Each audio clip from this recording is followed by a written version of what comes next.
Bine v-am găsit, bine v-am regăsit, dragilor din Zodia Taur, oriunde v-ați afla. Iată-ne din nou împreună la o nouă lectură generală pentru ce a mai rămas din luna lui septembrie, mai precis perioada cuprinsă între 22-30 septembrie. Așa că, dragilor, toți cei care aveți soarele, luna, Venus, ascendentul sau oricare alt aspect astral important pentru voi din harta voastră natală și care are legătură cu Zodia Taur, această lectură este de asemenea și pentru voi. Ca de fiecare dată, nu uitați, este o lectură generală, așa că vă rog să luați decât acele mesaje care rezonează cu voi, restul lăsați-le să zboare în univers, pentru că sigur sunt pentru alte energii care, într-o mai mică sau mai mare măsură, au legătură cu Zodia Taur. Și haideți să vedem ce ne spune Lenormandul și care este situația actuală, ce vine pentru dragii mei din Taur în următoarea perioadă, 22-30 septembrie. Să vedem ce vine pentru dragii mei din Taur în perioada 22.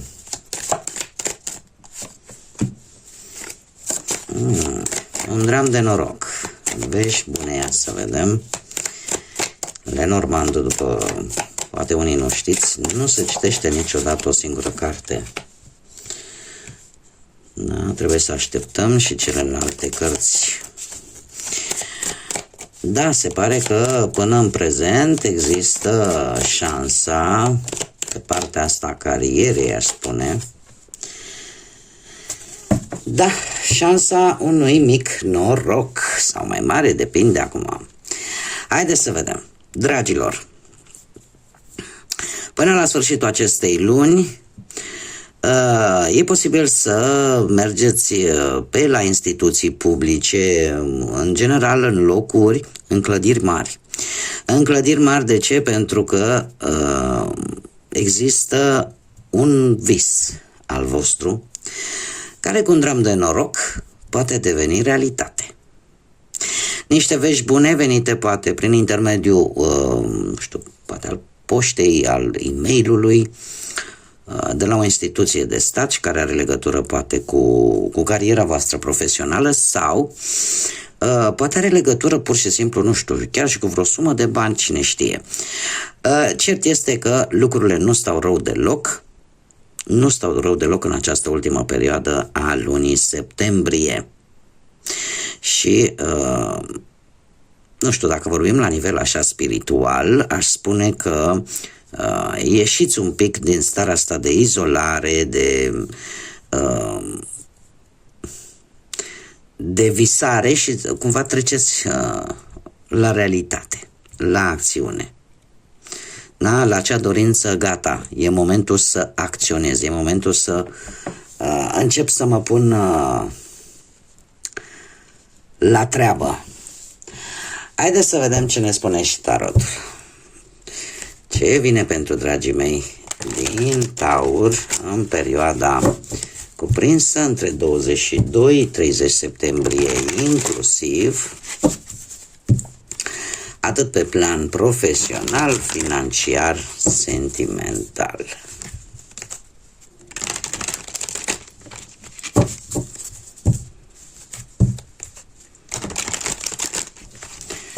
Să vedem.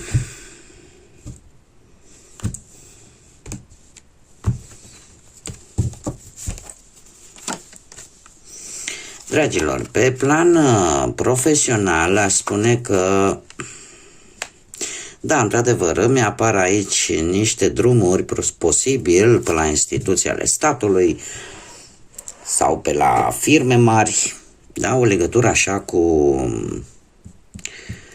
oameni din clădiri mari. Este, nu știu, voi, într-un fel sau altul, nu prea sunteți într-un moment în care, cel puțin din punct de vedere profesional, nu prea vă place să pierdeți timpul în lucruri în care deja vedeți, domne, nu văd un rezultat viabil.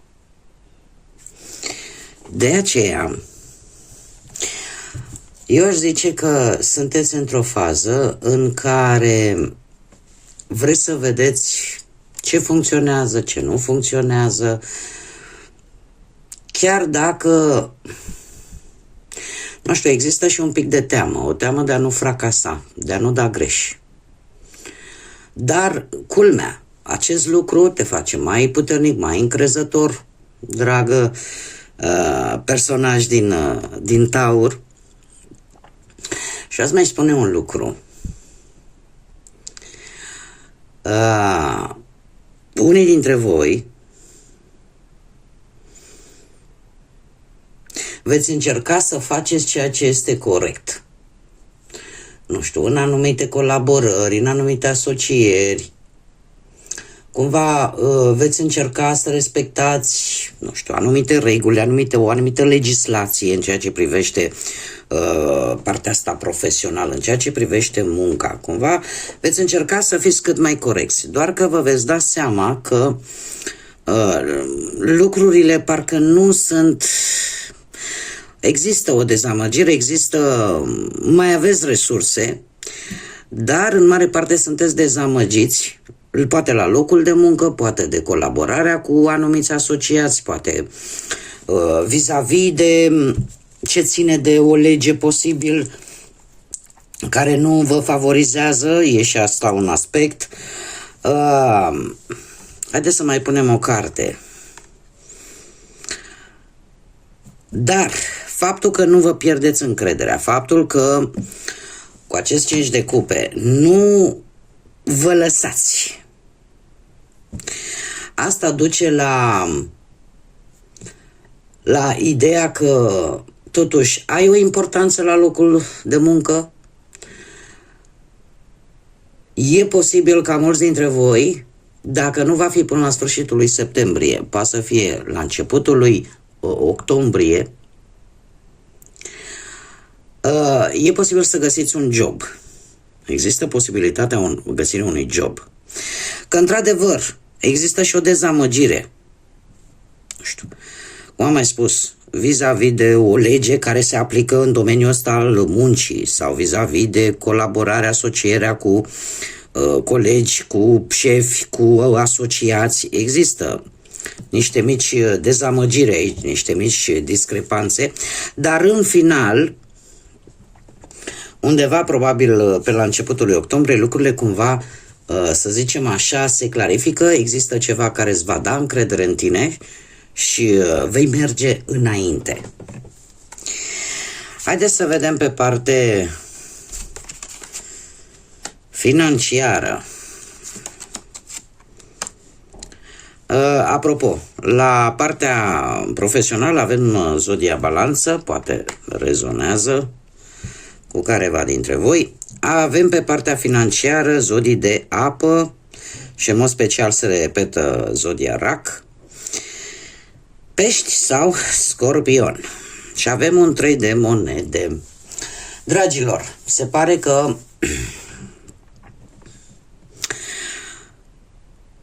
e posibil să vină o anumită sumă de bani dintr-o combinație, ca să zic așa, cu alte persoane.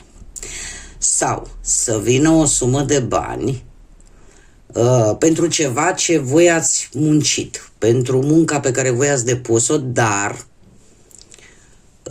cum să spun eu, ori cu ajutorul altora, ori într-un angrenaj de mai multe persoane. Această regină de cupe îmi spune că e o veste bună, pentru că în felul ăsta tu vei găsi o soluție de a-ți îmbunătăți partea materială.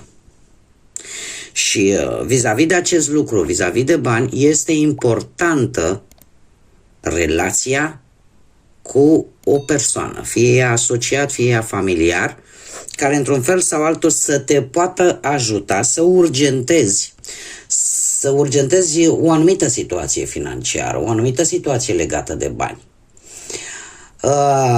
Sau poate să urgentezi recuperarea unor vechi datorii sau niște bani din exterior sau pur și simplu o anumită, să rezolvi, ca să zic așa, o anumită situație financiară. Lucru care, desigur, îți va da foarte multă, cum să spun eu, hotărâre. Iar lucrurile se vor desfășura, aș zice, foarte rapid. Și care pot implica, desigur, poate chiar și o călătorie. Mergem mai departe. Pe parte sentimentală, cei care sunteți deja într-o relație, dragii mei, ceva se schimbă, dacă nu deja s-a schimbat.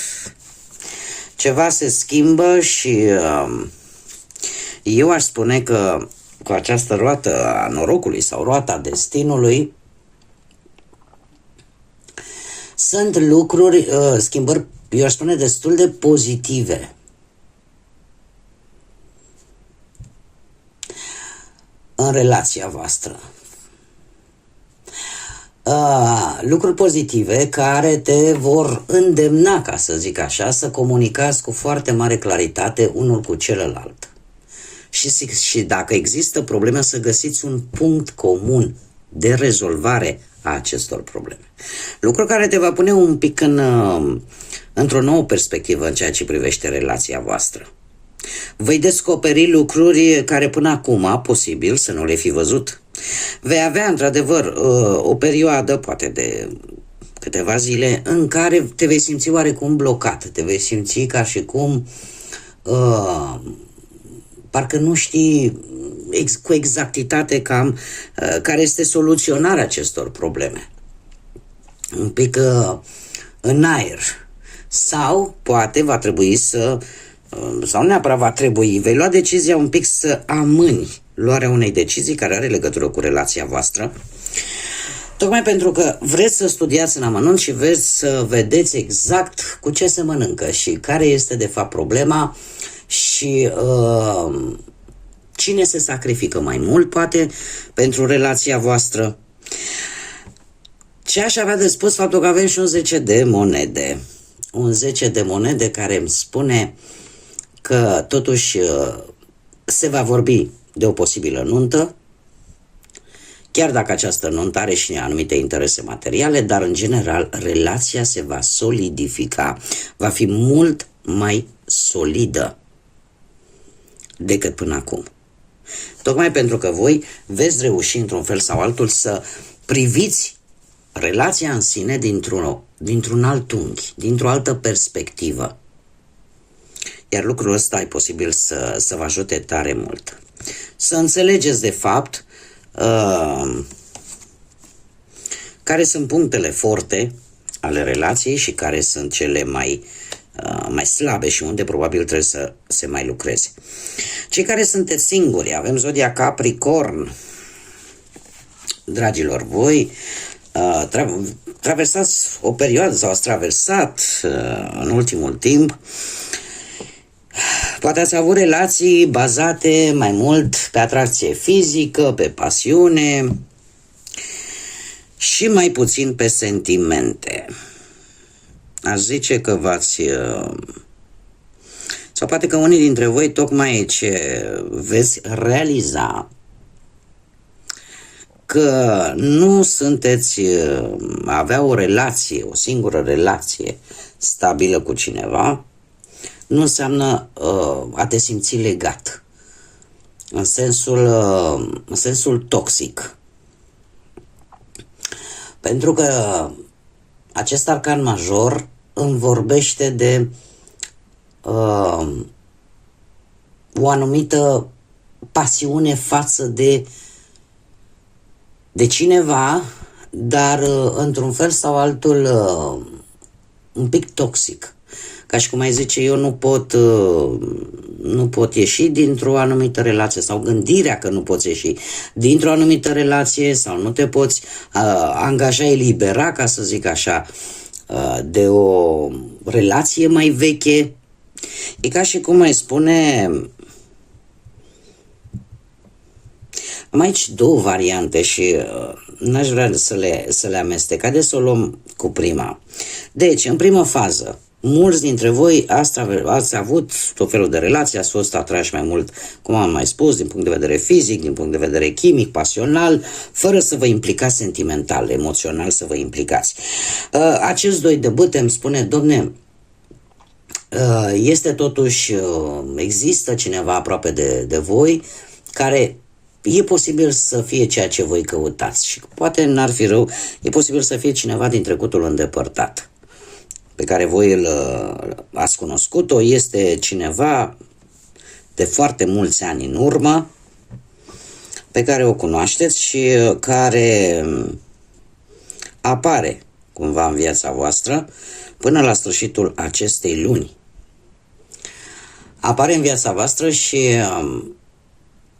poate să fie, nu știu, că e vreun fost, că e vreo fostă, cumva poate apărea și să te facă să ieși un pic din această siguranță pe care ți-ai creat-o, din acest, cum să zic eu, din această stare în care tu nu te-ai implicat emoțional. Asta ar fi o variantă. Avem a doua variantă în care unii dintre voi ați fost angrenați într-o relație toxică în care pur și simplu v-ați complăcut în ea de teamă, de consecințe, de faptul că cine mă mai ia pe mine, da, o veche și renumită expresie. Totuși se pare că acest sfârșit de septembrie a fost un septembrie foarte, foarte activ pentru toate zodiile și pe voi cu atât mai mult vă afectează voi fiind un semn fix și nu prea vă plac schimbările astea bruște. Totuși există ceva ce vă va scoate din starea voastră actuală, starea voastră de confort pe care v-ați creat-o, chiar dacă ea este una, eu aș spune, toxică. Și este cineva, aici ajungem la un punct comun, este cineva din trecutul vostru, care într-un fel sau altul vă face să ieșiți din toată această rutină cu care voi v-ați obișnuit. Că e vorba de vreun fost, că e vorba de cineva cu care voi v-ați cunoscut, dar cu mulți ani în urmă, să ne înțelegem. Nu este cineva dintr-un trecut foarte recent. Haideți să vedem acum ce mesaj au cărțile pentru voi, dragilor din Taur, sau cu legături puternice cu această zodie în perioada 22-30 septembrie. Și avem carul. Avem carul, dragii mei, dragi. Încă o dată. Îl avem și aici pe partea asta a banilor. În fine. Și avem numărul 6. Numărul 6 care este un număr al armoniei, dar al echilibrului în care sunteți dispuși, sau nu neapărat că sunteți dispuși, eu cred că mai degrabă aș zice că apare o necesitate de a distruge ceva nefolositor și în felul ăsta voi să vă construiți ceva nou, echilibrat, să vă vindecați de anumite lucruri interioare, să fiți mai cooperanți și în același timp cumva să vă canalizați un pic viața și pe partea asta spirituală, da? Pentru că 6 este numărul guvernat, ca să zic așa, de Venus și Venus vine cu o autoestimă mai bună, cu faptul că ceea ce îți dai seama, ceea ce de fapt tu îți dorești pentru a te simți tu mai bine în propria piele. Există o nevoie mare de iubire și de a reuși și de dorințe care se activează, care încep să se activeze. Ce ne spune acest mesaj? Acest mesaj spune în felul următor. Încarcă-te cu foarte multă încredere, fii puternic, puternică și focusată.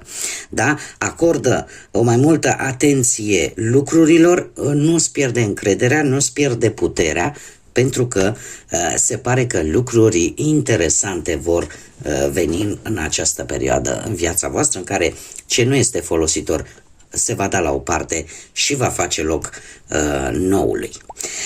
Bun, dragilor, cam atât am avut pentru voi. Eu vă mulțumesc ca de obicei pentru atenție și vă doresc ca acest sfârșit de septembrie să vină cu ce este mai bun. M-am hotărât în urma unui mesaj primit de la o individă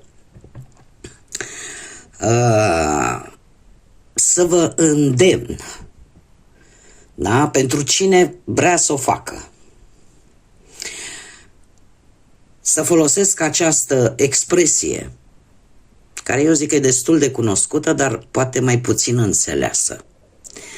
Și aceea, dacă nu puteți să faceți bine, din diferite motive, cel puțin nu faceți rău.